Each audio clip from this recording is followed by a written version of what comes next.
This three-piece Klein Tools 80073 Reaming Driver kit brings together a conduit reamer, a versatile multi-bit driver, and a magnetic level that actually feel like they were designed to work as a system.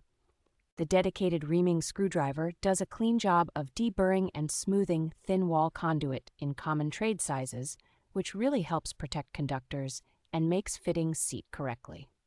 Being able to ream both the inside and outside of the conduit in one pass saves noticeable time on repetitive installs and keeps the finish more consistent than using a separate tool or makeshift method. The multi-bit screwdriver and nut driver has a comfortable cushioned grip and a solid non-slipping tip design, so you can apply real torque without the driver camming out of the screw head.